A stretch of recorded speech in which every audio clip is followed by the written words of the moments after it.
نحمده ونصلي على رسوله الكريم أما بعد فأعوذ بالله من الشيطان الرجيم بسم الله الرحمن الرحيم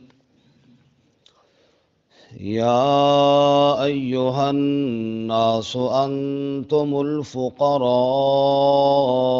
إلى الله والله هو الغني الحميد إن يشأ يذهبكم ويأت بخلق جديد وما ذلك على الله بعزيز ولا تزر وازرة وزر أخرى وإن تدع مثقلة إلى حملها لا يحمل منه شيء ولو كان ذا قربى إنما تنذر الذين يخشون ربهم بالغيب وأقاموا الصلاة ومن تزكى فإنما يتزكى لنفسه وإلى الله المصير یا ایہا الناس اے لوگو انتم الفقراء الی اللہ تم فقیر ہو اللہ کی طرف واللہ هو الغنی الحمید اور اللہ تعالی وہی غنی ہے تعریفوں والا ہے ان یشاء اگر وہ چاہے یذہبکم لے جائے تمہیں ویأت بخلق جدید اور لے آئے نئی مخلوق وما ذلک علی اللہ بعزیز اور یہ بات اللہ پر کوئی بھاری نہیں ولا تزر وازرۃ وزر اخری اور نہ اٹھائے گی کوئی بوجھ اٹھانے والی جان دوسرے کا بوجھ وَإِن تَدْعُ مُثْقَلَةٌ إِلَىٰ حِمْلِهَا اور اگرچہ بلائے کوئی بوجھ والی جان اپنے بوجھ کی جانب تو لا يحمل منہ شیء نہ اٹھایا جائے گا اس سے کوئی شے کو وَلَوْ كَانَ ذَا قُرْبَىٰ اگرچہ وہ قریبی ہو انما تنذر الذین یخشون ربهم بالغیب بے شک آپ ڈراتے ہیں ان لوگوں کو جو ڈرتے ہوں اپنے رب سے غیب کے ساتھ واقاموا الصلاۃ اور قائم کرے نماز کو ومن تزکا فانما یتزکا لنفسہ اور جس نے پاکیزگی اختیار کی پس بے شک اس نے پاکیزگی اپنی ہی ذات کے لیے کی ہے وَإِلَى اللَّهِ الْمَصِيرُ اور اللہ ہی کی طرف لوٹ کر جانا ہے سبحان ربک رب العزت عما یصفون وسلام علی المرسلین والحمد للہ رب العالمین اللهم صل على محمد وعلى آل محمد كما صليت على إبراهيم وعلى آل إبراهيم إنك حميد مجيد اللهم بارك على محمد وعلى آل محمد كما باركت على إبراهيم وعلى آل إبراهيم انک حمید مجید۔ معزز سامعین، سورہ فاطر کا تیسرا رکوع آیت نمبر 15 سے لے کر 18 تک تلاوت کی ہیں۔ اللہ رب العزت ان کی مطابق صحیح بیان کی توفیق عطا فرمائے آمین اور ہمیں قرآن و سنت پر عمل کرنے کی توفیق عطا فرمائے۔ آمین۔ گزشتہ سبق کا خلاصہ یہ تھا کہ اللہ تعالیٰ نے اپنی قدرت اور علم کو بیان کرنے کے بعد فرمایا کہ پکار صرف اللہ ہی کا حق ہے، جس اللہ تعالیٰ نے تمہیں مٹی سے بنایا، نطفے سے بنایا، اور رحم کے اندر جو کچھ ہے اس کا بھی علم رکھنے والا ہے، دو دریاؤں کو چلایا، ایک طرف میٹھا پانی اور ایک طرف کڑوا پانی، اور پھر ان سے زیورات نکالے، کشتیوں کو سنبھالا، اور رات کو دن میں اور دن کو رات میں داخل کرتا ہے، سورج چاند کو مسخر کیا، ذالکم اللہ ربکم لہ الملک، یہ اللہ تمہارا رب ہے اور بادشاہت بھی اسی کے پاس ہے، اس کے علاوہ کوئی کھجور کی گٹھلی کے چھلکے کا بھی مالک نہیں ہے، تو اس لیے پھر پکار اسی کی کرو۔ جن کو تم پکارتے ہو وہ تو تمہاری فریادوں سے غافل اور بے خبر ہیں، اگر انہیں خبر ہو بھی جائے تو وہ دینے پر کچھ قدرت نہیں رکھتے، اور یہ خبر تمہیں رب دے رہا ہے، اور رب سے بڑھ کر سچی خبر دینے والا اور کوئی نہیں ہے۔ آج کے سبق میں بھی اسی مضمون کو آگے چلاتے ہوئے فرمایا، یا ایھا الناس انتم الفقراء الی اللہ، لوگو جب یہ بات ثابت ہوئی کہ سارے خزانوں کا مالک کون ہے؟ اللہ، سب کی فریادیں سننے والا کون ہے؟ تو پھر تم سب اللہ کے در کے فقیر ہو، تم سب اللہ سے مانگنے والے ہو، واللہ هو الغنی، اور اللہ غنی اور داتا ہے، دینے والا اللہ ہے، تم سب فقیر ہو۔ اسی لیے داتا اللہ کے علاوہ اور کوئی نہیں، داتا کا معنی دینے والا، انسان داتا نہیں، انسان فقیر ہے، اللہ داتا ہے، اللہ هو الغنی، دینے والی ذات اللہ تعالیٰ کی ہے۔ حضرت موسیٰ علیہ السلام کی دعا میں تو واضح لفظ موجود ہے، رب انی لما انزلت الی من خیر فقیر، ہم نے پڑھ لیا سورۃ القصص میں 20ویں پارے میں کہ موسیٰ علیہ السلام جب مدین گئے اور وہاں اجنبی علاقہ ہے اور موسیٰ علیہ السلام کو بھوک بھی لگی ہے، رہائش بھی چاہیے اور کھانا بھی چاہیے، تو کیا کہتے ہیں، رب انی لما انزلت الی من خیر فقیر، اے اللہ جو تو مجھے عطا کرے میں اس کا فقیر ہوں، میں سوالی ہوں، اے اللہ تو مجھے عطا فرما۔ اسی لیے رسول اللہ صلی اللہ علیہ وسلم بھی فرماتے ہیں، الفقر فخری، فقیری میرا فخر ہے، عاجزی میرا فخر ہے۔ تو انسان کے فخر اسی میں ہے کہ وہ اللہ کے سامنے فقیر بن کر رہے، عاجز بن کر رہے۔ اسی لیے آپ صلی اللہ علیہ وسلم کی دعا ہے، اللہم انی عبدک وابن عبدک وابن امتک ناصیتی بیدک ماض فی حکمک عدل فی قضاؤک، اے اللہ میں بھی تیرا بندہ، میرا باپ بھی تیرا بندہ، میری ماں بھی تیری بندی، میری قسمت بھی تیرے ہاتھ میں ہے، فیصلے بھی تو ہی کرنے والا ہے، تو نے جو فیصلہ کیا ہے میں اس پر راضی ہوں، اے اللہ میں تجھ سے تیرے ناموں کا واسطہ دے کر سوال کرتا ہوں، اسألک بکل اسم هو لک سمیت بہ نفسک او انزلتہ فی کتابک او الہمتہ احدا من خلقک او استأثرت بہ فی مکنون الغیب عندک۔ کاش عربی سمجھ آئے تو اس رسول اللہ صلی اللہ علیہ وسلم کی دعا میں کس قدر عاجزی ہے، اے اللہ میں تیرا بندہ، میرا باپ، میری ماں سب تیرے بندے ہیں، تیرے ان ناموں کا واسطہ جو تیرے نام ہیں، تو نے اپنے نام رکھے ہیں، تو نے اپنی کتابوں میں نازل کیے ہیں، تو نے اپنے بندوں کو سکھائے ہیں، یا تو نے اپنے پاس رکھے ہیں کسی کو نہیں بتائے، اے اللہ میں تجھ سے یہ سوال کرتا ہوں، ان تجعل القرآن ربیع قلبی و نور صدری و جلاء حزنی و ذہاب ہمی و غمی، اے اللہ قرآن کو میرے دل کی بہار بنا، میرے سینے کا نور بنا، میرے غم اور دکھوں کا مداوا بنا۔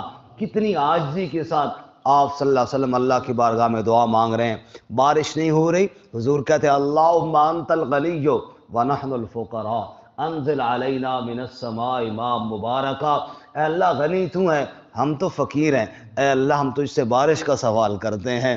تو یا ایھا الناس انتم الفقراء الی اللہ، تم سب کے سب فقیر ہو، تو کس کے دربار کے؟ اللہ کے دربار کے فقیر ہو، اللہ کے در سے مانگنے والے ہو۔ انبیاء، اولیاء، اہل بیت نبی، تابعین و صحابہ پہ جب آ بنی گر کے سجدے میں سب نے یہی عرض کی، تو نہیں ہے تو مشکل کشا کون ہے، سب کا داتا ہے تو، سب کو دیتا ہے تو، تیرے بندوں کا تیرے سوا کون ہے، یا ایھا الناس انتم الفقراء الی اللہ۔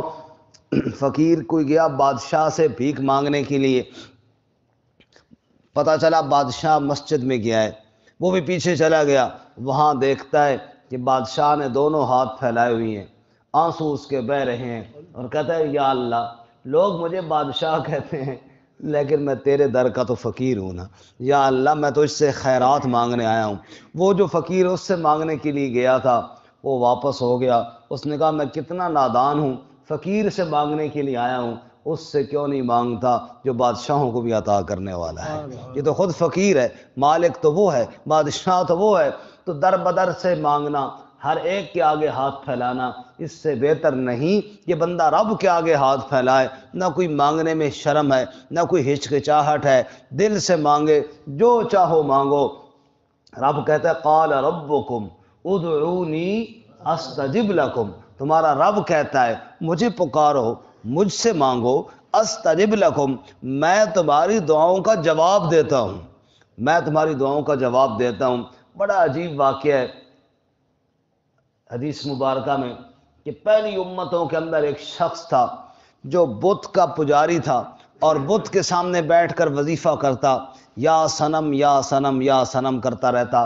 صنم کا معنی بت، اصنام بتوں کو کہتے ہیں، یا صنم یا صنم یا صنم، بیٹھا ہے اپنے بت کے سامنے، اس کا وظیفہ پڑھ رہا ہے، اے صنم میں صنم یا صنم یا صنم، اور نیند کا کوئی غلبہ ہوا تو صنم کی بجائے اس کی زبان سے نکل گیا صمد۔ صمد کس کا نام ہے؟ اللہ الصمد۔ جب اس کی زبان سے نکلا نا یا صمد، تو میرے رب نے فرمایا سل یا عبدی، مانگ میرے بندے، کیا مانگنا چاہتا ہے؟ فرشتوں نے کہا یا اللہ یہ تو صنم کا پجاری ہے، زندگی صنم صنم کرتے گزر گئی ہے، آپ کا نام تو بھول کر اس کی زبان سے نکلا ہے، آپ نے بھی آج ہی جواب دے دیا۔ تو میرے رب نے فرمایا میرے فرشتوں تم نہیں جانتے، اس کا خالق اور مالک تو میں ہی ہوں، بندہ تو یہ میرا ہی ہے، یہ ساری زندگی صنم کو پکارتے ہوئے غفلت میں پڑا ہوا ہے، صنم نے اس کو کوئی ایک جواب بھی نہیں دیا، آج اس نے صمد کو پکارا ہے، اگرچہ بھول کر ہی پکارا صحیح، لیکن اگر صمد بھی جواب نہ دے پھر صنم اور صمد میں فرق کیسے پتہ چلے گا؟ یا ایھا الناس انتم الفقراء الی اللہ، تم سب اللہ کے در کے فقیر ہو، سب کی جھولیاں وہ بھرنے والا ہے، کیوں آگے غیر کے آگے ہاتھ پھیلاتے ہو؟ رب کے ہوتے ہوئے کیوں تم در بدر جاتے ہو؟ یہ بے طلبی باب طلب کے ہوتے، یہ بے طلبی باب طلب کے ہوتے، اور یہ شرک مسبب و سبب کے ہوتے۔ باب طلب کا کیا مطلب؟ جہاں ہر چیز مل سکتی ہے اور مفت میں مل رہی ہے، دروازہ کھلا ہوا ہے، رب دے رہا ہے، اور تم ادھر سے چھوڑ کبھی ادھر کبھی ادھر کبھی ادھر، یہ بے طلبی باب طلب کے ہوتے، اور یہ شرک مسبب السبب کے ہوتے، وہ سارے اسباب کا بنانے والا۔ کیا کچھ فرق نہیں آب و سراب میں؟ آب کا معنی پانی، سراب کا معنی ریت، کیا کچھ فرق نہیں آب و سراب میں کہ تم بندوں سے مانگتے ہو رب کے ہوتے؟ کہ تم بندوں سے مانگتے ہو رب کے ہوتے؟ ایک طرف پانی کا چشمہ ہے، دوسری طرف خشک ریت ہے، تمہیں کوئی فرق نہیں سمجھ میں آتا کہ چشمے کو چھوڑ کر ریت کے پھکے مار رہے ہو پیاس بجھانے کے لیے، رب کا دربار چھوڑ کر مجبوروں سے مانگ رہے ہو۔ استعانت المخلوق بالمخلوق کا استعانت المسجون بالمسجون، مخلوق مخلوق سے مدد مانگے، یہ تو ایسے ہے جیسے ایک قیدی دوسرے قیدی سے رہائی مانگے۔ جب ایک قیدی دوسرے قیدی سے کہے یار مجھے رہائی دلوا دے، وہ خود گرفتار ہے، تجھے کیسے رہائی دلوا دے؟ ارے جو خود مصیبتوں میں پریشانیوں میں گھرا ہوا ہے وہ تیری مشکل کشائی کیسے کرے گا؟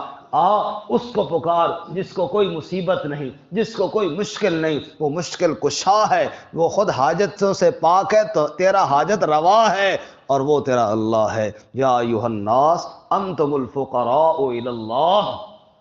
نماز میں رب کیوں بار بار کہلواتا ہے ایاک نعبد و ایاک نستعین؟ اور پھر جناب کہتے ہیں، رب کہتے ہیں سمع اللہ لمن حمدہ، اللہ نے سن لی اس کی جس نے اس کی حمد کی. پھر اللہ کہلواتا ہے اللہم انا نستعینوں کا. یہ بار بار اللہ کہتا ہے کہ کبھی قیام میں، کبھی رکوع میں میری تسبیح کر، کبھی سجدے میں میری تسبیح کر، کبھی بیٹھ کر مجھ سے دعا مانگ. ہر حالت میں اللہ کہلواتا ہے. اور یہ سبق دیتی ہے نماز کہ جس حال میں بھی ہو، چاہے تیری حالت کھڑی ہوئی ہو یا تم ٹوٹ چکا ہو، گر چکا ہو، کمر تیری جھک چکی ہو، یا تو اس سے بھی گیا گزرا بالکل گرا پڑا ہو، تو جس حال میں بھی ہو رب کو پکار. تیرا رب تیری ہر حالت میں فریادیں سنتا ہے. یا ایھا الناس انتم الفقراء الی اللہ واللہ هو الغنی. اللہ غنی ہے، اللہ تعریفوں والا، الحمید تعریفوں والا ہے.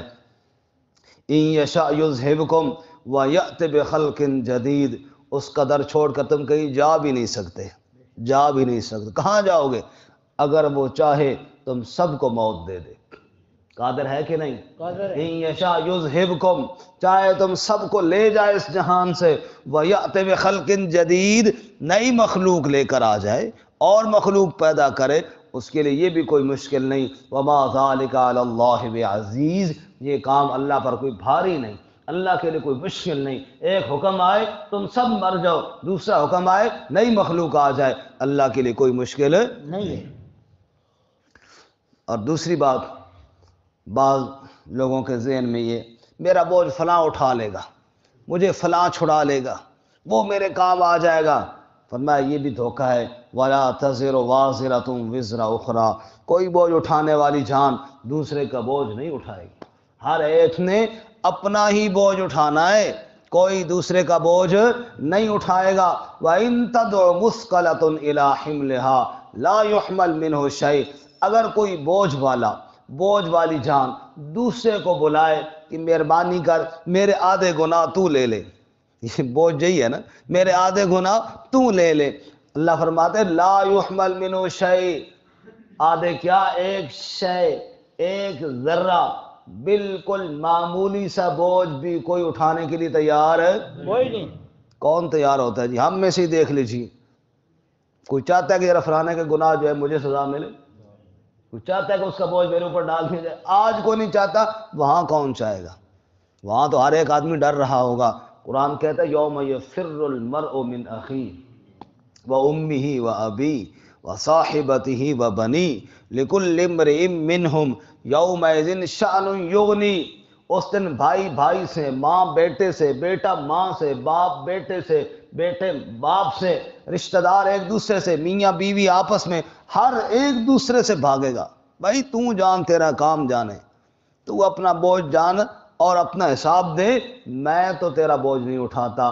اللہ فرماتے ہیں اگرچہ قریبی رشتہ دار ہی کیوں نہ ہو، کتنا قریبی کیوں نہ ہو، ماں بیٹے سے بڑھ کر کون قریبی ہوگا، میاں بیوی سے بڑھ کر کون قریبی ہوگا، اللہ نے یہ رشتے گنوائے ہیں. فرمایا اتنا قریبی رشتہ دار بھی اگر بلائے گا تو ذرہ بھر بھی وہ کہے گا یار چل ایک میرے دن کے گناہ تو اٹھا لے. وہ کہے جا، میں اپنے گناہوں کا حساب دوں یا تیرے بھی ساتھ اٹھا لوں؟ اللہ کہتے ہیں کوئی کسی کا ذرہ بھر بھی بوجھ اٹھانے کے لیے تیار نہیں ہوگا. وَإِن تَدْعُ، اگرچہ وہ بلا رہا ہو، یہ نہیں کہ وہ پتہ نہیں چلے گا، تو پتہ چلتا تو جناب پھر تو ضرور آ جاتے. جیسے ہم کہتے ہیں یار اوہو پتہ نہیں چلا آپ کی بیماری کا، پتہ نہیں چلا آپ کی پریشانی کا، ورنہ پتہ چلتا تو ضرور جناب ہم تعاون کرتے. اللہ فرماتے ہیں نہیں پتہ چلے گا، وہ بلائے گا اور یہ اس سے چھوڑ کر بھاگے گا. وَإِن تَدْعُ مُثْقَلَةٌ، اگرچہ وہ بلائے پھر بھی کوئی نہیں اٹھائے گا. اور اسی طرح اللہ تعالیٰ نے 29ویں پارے میں فرمایا یود المجرم لو یفتدی من عذاب یومئذ ببنیہ. مجرم اس دن چاہے گا میرے بیٹوں کو پکڑ کر دوزخ میں اللہ ڈالتا ہے تو ڈال دے. وصاحبتہ واخیہ، میری بیوی میری بھائی سب جائیں دوزخ میں. وفصیلتہ التی تؤوی، میرا سارا کنبہ قبیلہ جائے دوزخ میں. ومن فی الارض جمیعا ثم ینجی، زمین میں جتنے لوگ بستے تھے سارے جائیں دوزخ میں بس میں بچ جاؤں. جواب آئے گا کلا، ایسا نہیں ہوگا، باقی دوزخ میں جائیں اور تو بچ جائے. جرم تو نے کیا ہے، بھگتنا بھی تجھے ہی پڑے گا. اس لیے فرماتے ہیں وَلَا تَزِرُ وَازِرَةٌ وِزْرَ أُخْرَىٰ، کوئی بوجھ دوسرے کا نہیں اٹھائے گا. وَإِن تَدْعُ مُثْقَلَةٌ إِلَىٰ حِمْلِهَا، اگر یہ مؤنث ہے نا، مراد جان ہے، اگر بلائے کوئی بوجھ والی جان إِلَىٰ حِمْلِهَا، اپنے اس وزن کی طرف، تو لا يحمل منہ شیء، ایک شے ایک ذرہ بھی اس سے اٹھایا نہیں جائے گا. وَلَوْ كَانَ ذَا قُرْبَىٰ، اگرچہ وہ قریبی رشتہ دار ہی کیوں نہ ہو، جتنا مرضی قریبی کیوں نہ ہو، کوئی بوجھ نہیں اٹھائے گا. انما تنذر الذین یخشون ربهم بالغیب، اے میرے محبوب صلی اللہ علیہ وسلم، بے شک آپ ڈراتے ہیں ان لوگوں کو جن کے دل میں کچھ خوف موجود ہوتا ہے، اپنے رب سے بن دیکھے ڈرتے ہیں. جو اللہ تعالیٰ کو نعوذ باللہ اللہ کے عذاب کو مانتے نہیں ہیں، ان کو کیا ڈرانا، انہوں نے ماننا کیا ہے. تو ماننے کا فائدہ انہی کو ہوتا ہے جو بن دیکھیں رب سے ڈرتے ہیں. وَأَقَامُوا الصَّلَاةَ، اور نماز کو قائم کرتے ہیں. نمازی آدمی جو صبح و شام رب کے سامنے سجدہ رہتا ہوتا ہے، اس کے دل میں ڈر آنا چاہیے، کیونکہ جس اللہ تعالیٰ کی تسبیح اور تحمید کرتا ہے اس اللہ کے عذاب سے ڈرنا بھی چاہیے. وَمَن تَزَكَّىٰ فَإِنَّمَا يَتَزَكَّىٰ لِنَفْسِهِ، آخری بات یہ ہے، جس نے اپنے آپ کو پاک کر لیا تو فائدہ اپنا ہی کیا، اللہ پر کوئی احسان نہیں کیا. وَإِلَى اللَّهِ الْمَصِيرُ، آخر میں سب نے لوٹ کر کہاں جانا ہے؟ بارگاہ الہی میں جانا ہے. تو آج اگر فائدہ حاصل کر یا ایمان قبول کیا تو فائدہ اپنا ہی ہوگا. اللہ تعالیٰ عمل کی توفیق عطا